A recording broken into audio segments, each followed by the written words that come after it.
আল্লাহ তাআলা জানায় দেয়, জানো আমি আমার দুস্তরে আমার বন্ধুরে দুনিয়ায় পাঠানোর পরে মর্যাদা বাড়াই নাই।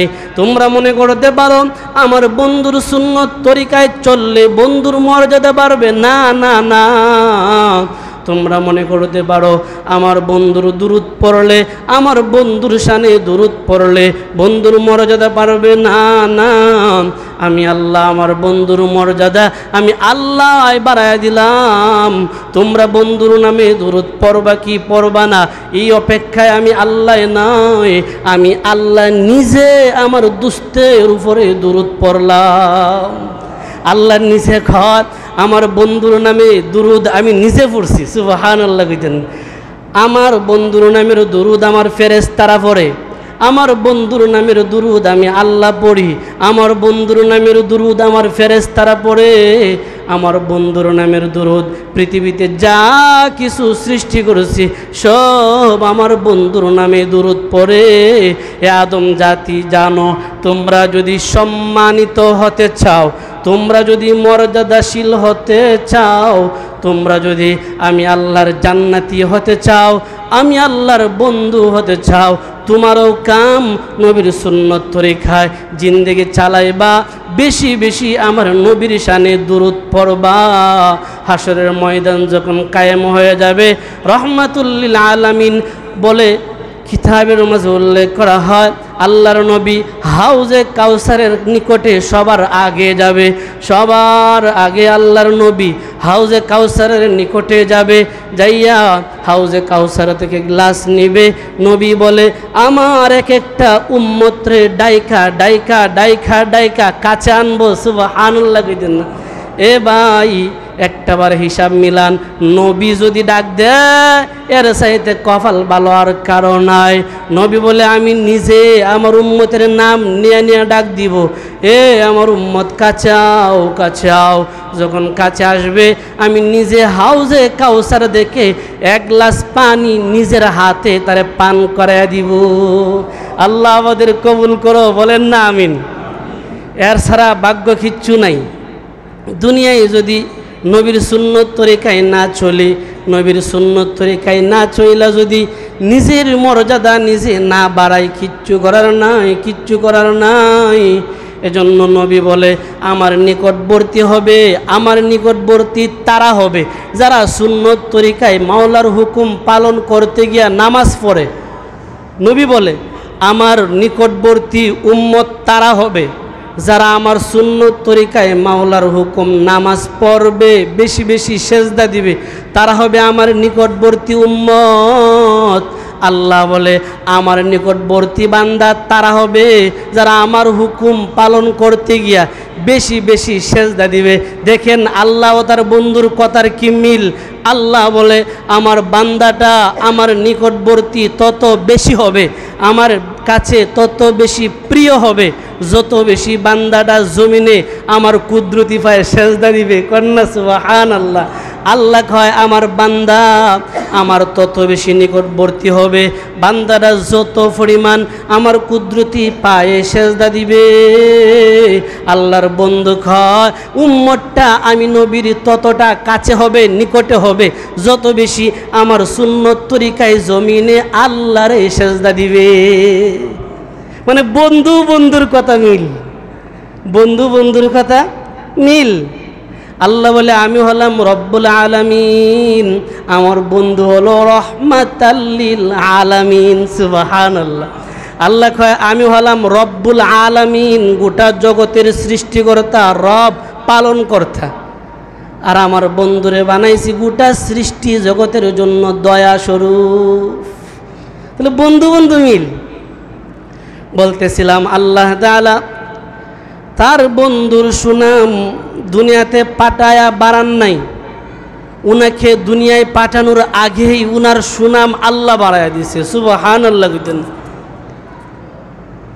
কিতাবের মাঝে উল্লেখ করা হয়, সিরাত ইবনে হিশামের মাঝে, তারিখে ইবনে কাসিরের মাঝে, আল বেদায়া ওয়ান নেহায়ার মাঝে এইভাবে উল্লেখ করা হয়, আল্লাহ তাআলা তার বন্ধুর মর্যাদা এত পরিমাণ বাড়াইছে, এত পরিমাণ বাড়াইছে, তাওরাত কিতাব যখন উল্টাইবা দেখবা পৃষ্ঠায় পৃষ্ঠায় মুহাম্মদের নাম। জাবুর কিতাবটা যখন উল্টাইবা পৃষ্ঠায় পৃষ্ঠায় মুহাম্মদের নাম। ইনজিল কিতাব যখন উল্টাইবা পৃষ্ঠায় পৃষ্ঠায় মুহাম্মদের নাম। কুরআন যখন উল্টাইবা মুহাম্মদের নাম তো আছেই, সুবহানাল্লাহ কইতেন না? শুধু তাই না, পৃথিবীতে আল্লাহ তাআলা নবীর ভালোবাসা অর্জন করা রাখছে এমন কিছু অলৌকিক ঘটনা আছে। যারা নবীরে পায় নাই, নবী দুনিয়াতে আসার 1000 বছর আগে বিদায় হয়ে গেছে, কিন্তু মুহাম্মদের নামটা শোনার পরে নামের উপরে পাগল পারা হয়ে গেছে, সুবহানাল্লাহ। শুধু নাম শুনছে মুহাম্মদ, শুধু নাম শুনছে যে মুহাম্মদ নামে একজন শেষ নবী হবে, তার ভিতরে যেন ছটফট শুরু হয়ে গেছে। যদি ওই মুহাম্মদ আমার জীবদ্দশায় আসতো, যদি এই মুহাম্মদরে আমি পাইতাম, মুহাম্মদের হাতে হাত রাইকা ইসলাম গ্রহণ করতাম, সুবহানাল্লাহ কইতেন না? কিন্তু দুঃখ লাগে, আফসোস লাগে, নবীরে পাইছি না। যদিও নবীর জীবনী আমরা পাইতেছি, নবীর আদর্শ আমরা পাইছি, এরপরও নবীর প্রেম, নবীর ভালোবাসা অন্তরে জন্মাইতে পারি না। নবীজি দুনিয়াতে আসার প্রায় 1000 বছর আগে ইয়ামান নামক একটা দেশ আছে, ওই দেশের যত বাদশাহ ছিল তাদেরকে বলা হতো তুব্বা। ইয়ামানের যত বাদশাহ, মিশরের যত বাদশাহ ফেরাউন, ইয়ামানের যত বাদশাহ ঠিক তুব্বা, সব বাদশাগুলিরে বলা হতো তুব্বা। নবীজি দুনিয়াতে আসার প্রায় 1000 বছর আগে একজন বাদশাহ আছেন যার নাম উল্লেখ করা হয় হুমায়রি, তুব্বায়ে আউয়াল হুমায়রি। তারিখে ইবনে আসাকিরের মাঝে উল্লেখ করা হয় তুব্বায়ে আউয়াল হুমায়রি। ঠিক এইভাবেই সিরাত ইবনে হিশামের মাঝেও আছে তুব্বায়ে আউয়াল হিমায়রি, হুমায়রি হিমায়রি। সহজ নাম উচ্চারণ করে তুব্বায়ে আউয়াল হুমায়রি। উনি ছিলেন আল্লাহ ভক্ত একজন মানুষ, সুবহানাল্লাহ কইতেন। আল্লাহর তখনকার তৌরাতের উপরে ওনার ঈমান ছিল, আল্লাহকে বিশ্বাস করত, নবীদের বিশ্বাস করত। উনি উলামায়ে কেরামদের সোহবতে বেশি থাকত, বাদশাহ হওয়ার পরেও উলামায়ে কেরামদের সোহবতে উনার সময়টা বেশি যাইত, উলামায়ে কেরামদের সাথে সময় কাটাইতেন বেশি। উনি একদিন উলামায়ে কেরাম তৌরাতের কিতাব পড়তেছে, উনার সামনে মুহাম্মদের নাম আসছে, সুবহানাল্লাহ কইতেন না? ও ভাই, মুহাম্মদের নাম আসার পরে উনার নাম, উনার বাবার নাম, তাও কিতাবে লেখা আছে অদূর ভবিষ্যতে আসবে, প্রায় 1000 বছর পরে আসবে। তুব্বায়ে আউয়ালের মাথায় কাজ করে না, কি ব্যাপার, এমন কোন মানুষ যেই মহামানব আরো 1000 বছর পরে দুনিয়ায় আসবে, কিন্তু তৌরাতে তার নাম, সুবহানাল্লাহ কইতেন না? বলেন তো, তৌরাত কিতাবটা কি দুনিয়ার কোনো লেখক না স্বয়ং আল্লাহ লেখক? তৌরাত কিতাব দুনিয়ার কোনো লেখক না, স্বয়ং আল্লাহ তৌরাতের লেখক। কুরআনের লেখক যেমন স্বয়ং আল্লাহ, তৌরাতের লেখকও ঠিক তেমন স্বয়ং আল্লাহ। তুব্বায়ে আউয়াল বড় বড় উলামায়ে কেরামদেরকে ডাক দিয়া কয়, কাছে আসেন, এমন কোন মহামানব যার নামটা আমাদের তৌরাতের মাঝে বংশক্রম সহ চলে আসছে, উনি কোথায় জন্মগ্রহণ করবে, কি বারে জন্মগ্রহণ করবে, কার বংশে জন্মগ্রহণ করবে, কতদিন তার জন্মস্থানে থাকবে, কোন রাস্তা দিয়া হিজরত করবে, কোন জায়গায় গিয়ে বাসস্থান হবে, কোন জায়গায় ওনার ওফাত হবে, সব আসমানের মালিক তৌরাতের মাঝে লেখা দিছে। বলো তো ওই মহামানবকে, ওই মহামানবকে? কিতাবের মাঝে উল্লেখ করা হয় 400 বড় বড় আলিম একত্র হইয়া বলে, ও তুব্বায়ে আউয়াল, উনি কেউ না, ইনি হলো ওই মহামানব যার উসিলায় আল্লাহ তামাম জাহান বানাইছে। তাহলে ওনারে কি পাইমু না? দুনিয়া তো আইসা নাতে পাইবেন কই? দুনিয়ায় আসে নাই, ওনারে পাইবেন কই? তুব্বায়ে আউয়াল ডাক দেয়া কয়, চলো আমরা মক্কায় যাব। তখন তো বাক্কা ছিল, মক্কা ছিল না। ইন্না আউয়ালা বাইতি উযিআ লিন-নাস লাল্লাযী বিবাক্কা, তখন তো আর মক্কা ছিল না, বাক্কা ছিল। তুব্বায়ে আউয়াল ডাক দেয়া কয়, চল আমরা ওই শহরে যাব যেই শহরে মুহাম্মদের জন্ম হবে। সুবহানাল্লাহ কইতেন না? তখনও নবী দুনিয়াতে আসে নাই। সিরাত ইবনে হিশামের মাঝে উল্লেখ করা হয় নবীজি দুনিয়াতে আসার প্রায় 1000 বছর আগের ঘটনা। নবীজি দুনিয়াতে আসার আগে প্রায় 1000 বছর আগে তুব্বাই আউয়াল কয় চল চল আমরা ওই বাক্কায় যাব। নবী কোন জায়গায় জন্মগ্রহণ করবে জায়গাটা দেখব, কোন জায়গায় জন্মগ্রহণ করবে, কোন কোন এলাকায় দাওয়াত দিবে। ওই তায়েফের নামটাও তখন আছে, মায়ের কাবে সব আছে। চলো আমরা যাব। প্রায় 1800 সৈনিক লইয়া, 400 বড় বড় আলিম লইয়া। একটা বিষয় দেখেন, তুব্বাই আউয়াল উলামায়ে কেরামদেরকে সাথে রাখছে কেন? তুব্বাই আউয়াল জানে উলামায়ে কেরাম যে জায়গায় আছে সেই জায়গায় পথভ্রষ্টতার কিচ্ছু নাই। সুবহানাল্লাহ। উলামায়ে কেরাম হলো দ্বীনের পাহারাদার, উলামায়ে কেরাম ধর্মের পাহারাদার, উলামায়ে কেরাম ইসলামের পাহারাদার, উলামায়ে কেরাম আল্লাহ ও তার রসুল রেখে যাওয়া দ্বীন ধর্ম কুরআনের পাহারাদার। ওরা যে জায়গায় থাকবে সেই জায়গায় বেদাতি কুসংস্কার পথভ্রষ্টতার স্থান অবকাশ নেই। তুব্বাই আউয়াল চলো 400 আলিম লইয়া আইছে মক্কায়। কিতাবের মাঝে উল্লেখ করা হয় 400 আলিম মক্কায় নিয়ে আসলো। কোন জায়গায় জন্মগ্রহণ করবে এটা তো কেউ জানে না, কিতাবের মাঝে আছে 400 আলিম। বর্তমান যে মক্কা যেই জায়গায় রসুল জন্মগ্রহণ করেছে ঠিক ওই জায়গায় দাঁড়ায় চিল্লানি দিয়ে কয় তুব্বাই আউয়াল এই সেই মাটি, যে মাটি থেকে ভবিষ্যতে আসবে নবীর গ্রাণ আসতেছে। সুবহানাল্লাহ কইতেন না? এই সেই মাটি, যে মাটি থেকে নবী জন্মগ্রহণ করবে, মাটি থেকে গ্রাণ আসতেছে। তুব্বাই আউয়াল বলে মক্কায় ঘুরে ঘুরে দেখো। মক্কায় দেখছে এইখানে আরেকটা ওয়াকিয়া এরকম আছে। উনি যখন মক্কায় ঢুকবে, মক্কার তখনকার বাদশার একটা চিঠি দিছে, ও মক্কার বাদশাহ আমি তুব্বাই আউয়াল আল হুমাইরি মক্কায় আসতেছি, আমার জন্য স্বাগতম জানানোর ব্যবস্থা করিও। 400 আলিম লইয়া 1800 সৈনিক লইয়া মক্কায় ঢুকে মক্কা দেখে একজন মানুষও বাহির হয় নাই অভ্যর্থনা দেওয়ার জন্য। একজন মানুষও বাহির হয় না তারে স্বাগতম দিত। রাগে রাগান্বিত হয়ে গেছে, আমি একটা ইয়ামনের বাদশা, আমি আসছি, আমার স্বাগতম দিতে কেউ বাহির হলো না, ঘটনাটা কি? 400 আলিমরা ডাক দেয়া উলামায়ে কেরাম বলো এমন কি মক্কায় আছে যে তারা আমারে সম্মান দিল না? 400 আলেম বলে এই মক্কায় একটা গড় আছে, যে গড়টার নাম কাবা। এমন একটা গড় আছে যে গড়টার নাম বাইতুল্লাহ। তারা ওই গড়কে রাইকা পৃথিবীর দ্বিতীয় কাউকে সম্মান দিতে জানে না। সুবহানাল্লাহ কইতেন না? এই গড় রাইকা আর কাউকে সম্মান দিতে তারা জানে না। রাগে রাগান্বিত হইয়া মক্কায় ডুইকা কয় ভাঙ্গিলাও, কাবা গড় ভাঙ্গিলাও, কন্যা নাউজুবিল্লাহ। ভাঙ্গিলাও যখন বলছে আল্লাহ তাআলা তার হাত পাও অবশ বানায় দিছে। সুবহানাল্লাহ। সিরাতের কিতাবের মাঝে উল্লেখ করা হয় তার নাক দিয়া রক্ত বাহির হচ্ছে, গলা দিয়া রক্ত বাহির হচ্ছে, শরীরের পচন শুরু হয়ে গেছে। সে আশ্চর্য হয়ে গেল, এখনও তো কিছু করি নাই, মাত্র নিয়ত করছি। 400 আলিমরে বলে কি ব্যাপার, এমন কেন হলো? তারা বলে কি নিয়ত করছেন বুঝছেন? এই গড় দুনিয়ার কেউ বানায় নাই, বলেন তো কাবা এটা কার গড়? স্বয়ং আল্লাহর গড়।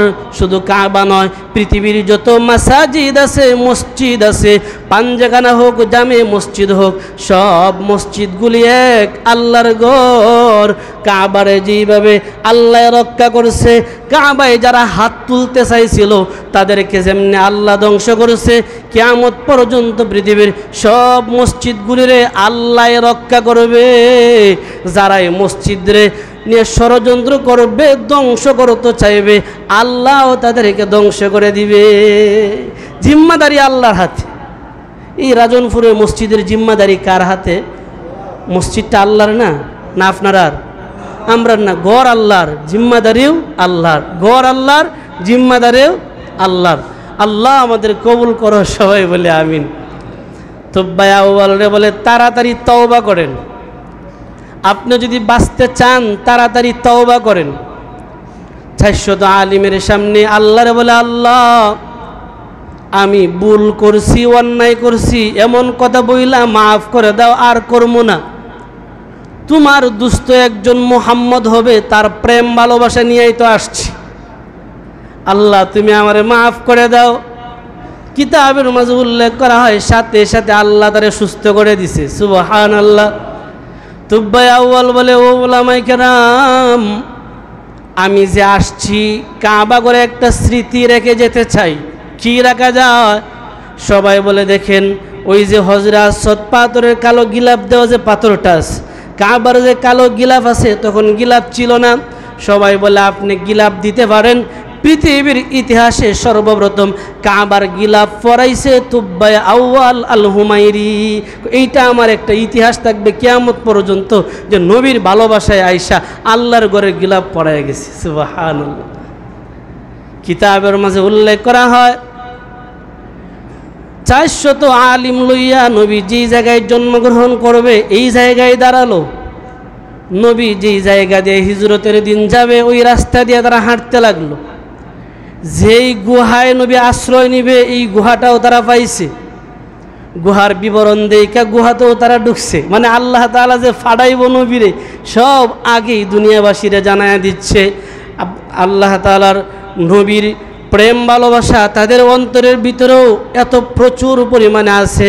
তারাও কিতাব দেখা তারা তাওরাত কিতাবটা উল্টায়, নবীর বিবরণগুলি দেখে, নবী কোন রাস্তা দিয়ে হাঁটবে, কোন জায়গায় দাঁড়ায় থাকবে, কোন জায়গায় বৈশা থাকবে, কোন জায়গায় শুয়ে থাকবে, সবগুলি আমার আল্লাহ তাওরাতে লেখা রাখছে। সুবহানাল্লাহ।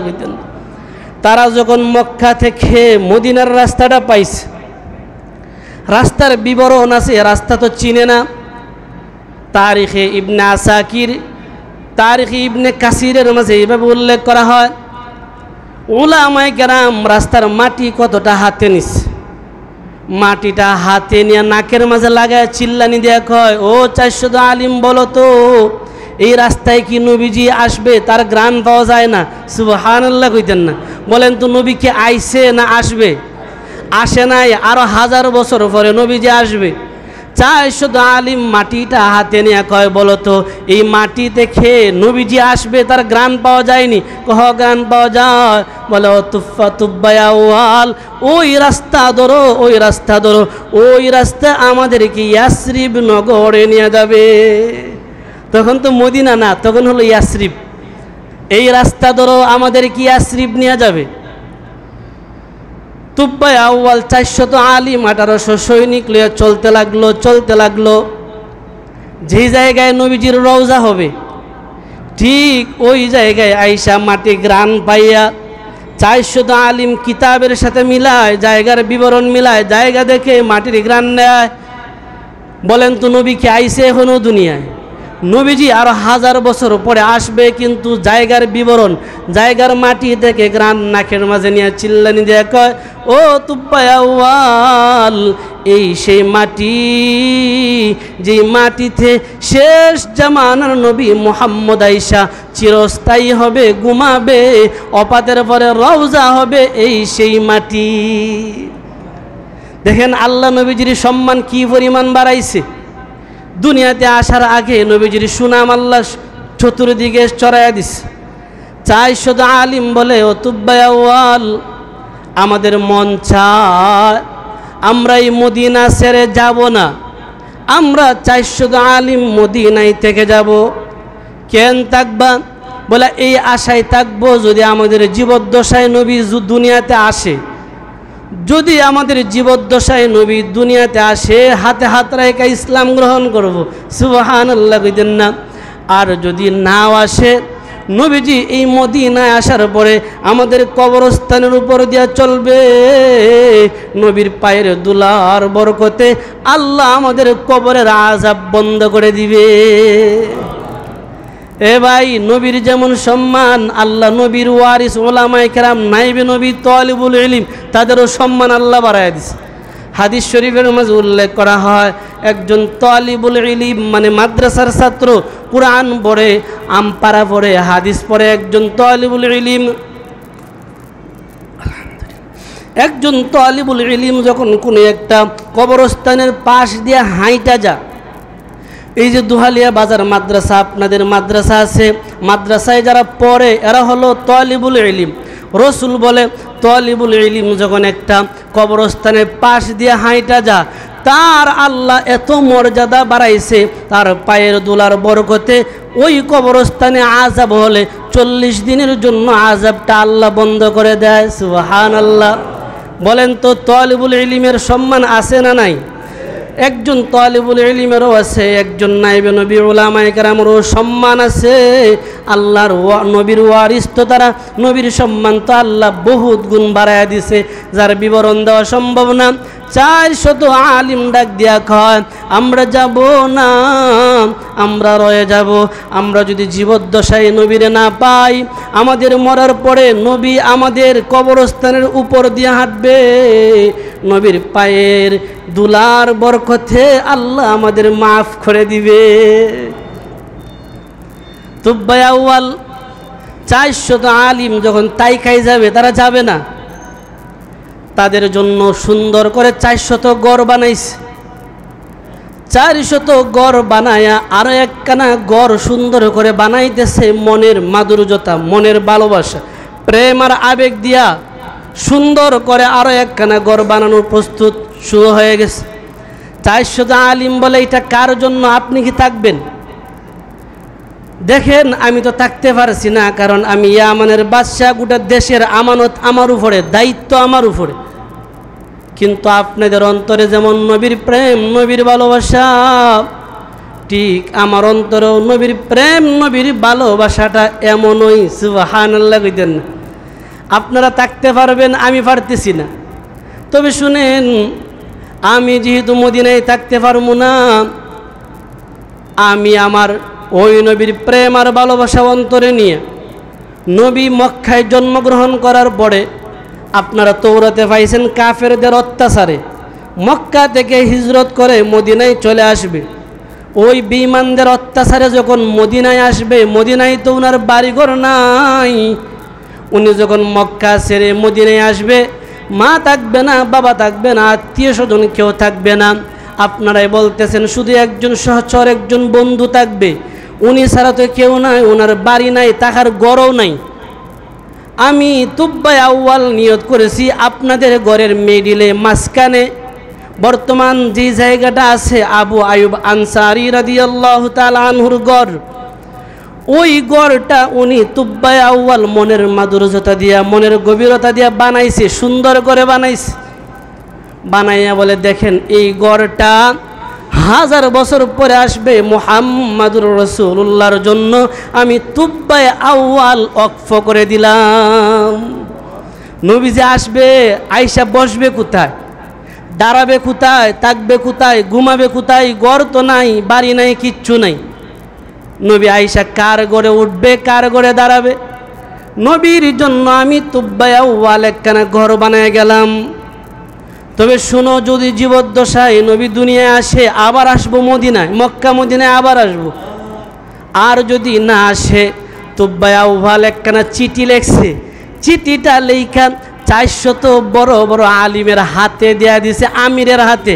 বলছে হো 400 আলিমের আমির, এই গড়খানা আমার মুহাম্মদুর রাসূলুল্লাহ নবীর জন্য ওয়াকফ করে দিলাম, আর তোমাদের হাতে একখানা চিঠি দিয়ে গেলাম, আর এই ঘরের চাবি তোমাদের হাতে দিয়ে গেলাম। এই ঘর যেন দুনিয়ার কেউ না খুলে, ওই মুহাম্মদ খুলবে, মুহাম্মদ ঢুকবে, ওই মুহাম্মদের হাতে চাবি দিবা, আর আমি হুমায়ুনের পক্ষ থেকে এই চিঠিটা দিয়ে দিবা। সুবহানাল্লাহ কইতেন না? ধারাবাহিক ক্রমে চিঠি আসতে আসতে আসতে আসতে সর্বশেষ আবু আয়ুব আনসারীর হাতে আসছে। এই চিঠি আর চাবি আসতে আসতে ধারাবাহিকভাবে বংশানুক্রমে আস্তে আস্তে আবু আয়ুব আনসারীর হাতে আসছে। এই চিঠি কেউ খুলে নাই, দরজা কেউ খুলে নাই। আপনার আমার নবী যখন 570 খ্রিস্টাব্দে মক্কার জমিনে জন্মগ্রহণ করার পরে 53 বৎসর বয়সে হিজরত করে যখন মদিনায় যান, নবীজি উট দিয়া সওয়ার হচ্ছিল। ইয়াসরিব নগরে ঢুকার পরে সবাই খালি বলে, রসুল আমার ঘরে আসেন, আমার ঘরে আসেন। সবার মনের আশা আকাঙ্ক্ষা, নবী যদি আমার ঘরে আসে আমি ধন্য হয়ে যাব।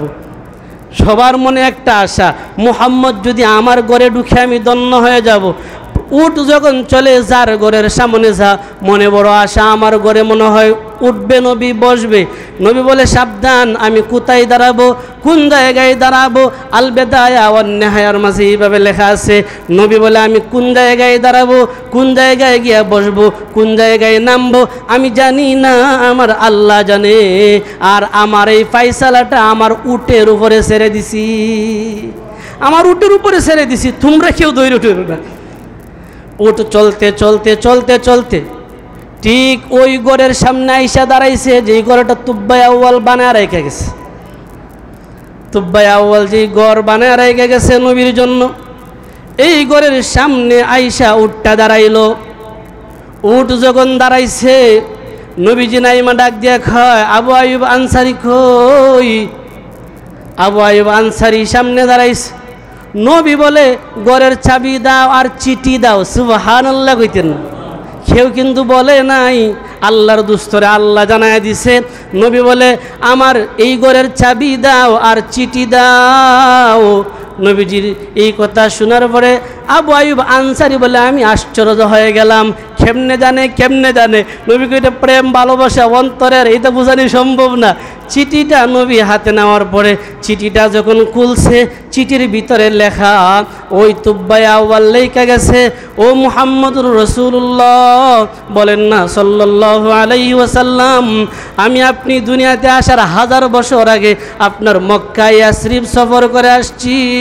ও আল্লাহর হাবিব, আপনাকে যদি জীবদ্দশায় পাইতাম, আপনার হাতে ইসলাম গ্রহণ করতাম।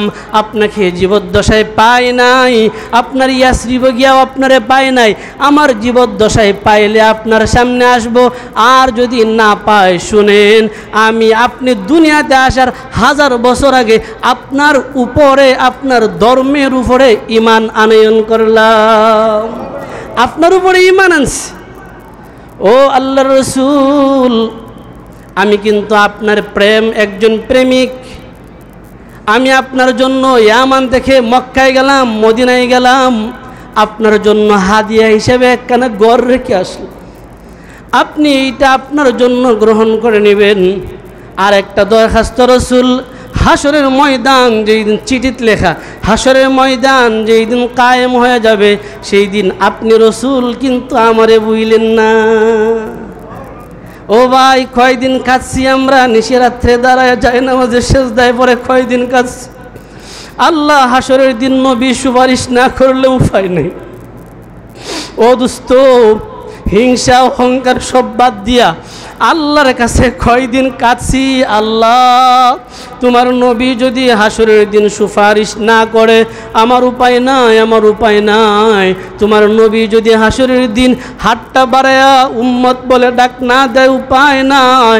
কয়দিন কাঁদছি, গুফনে দাঁড়ায় আছে, আল্লাহ তোমার হাবিবে যেন হাসরের দিন আমারে না বলে, আমার শরীরের মাঝে সুন্নত তরিকায় টুপি রাখতাম, সুন্নত তরিকায় চুল রাখতাম, সুন্নত তরিকায় দাড়ি রাখতাম, সুন্নত তরিকায় নখ কাটতাম, সুন্নত তরিকায় হাঁটতাম, সুন্নতগুলি দেইকা দেইকা কুইজা বাহির করে করে কয়দিন চলছি আর কাছি। ও রাসূল, তোমারে দুনিয়ায় বলি নাই, আখেরাতে তুমি আমারে বইল না।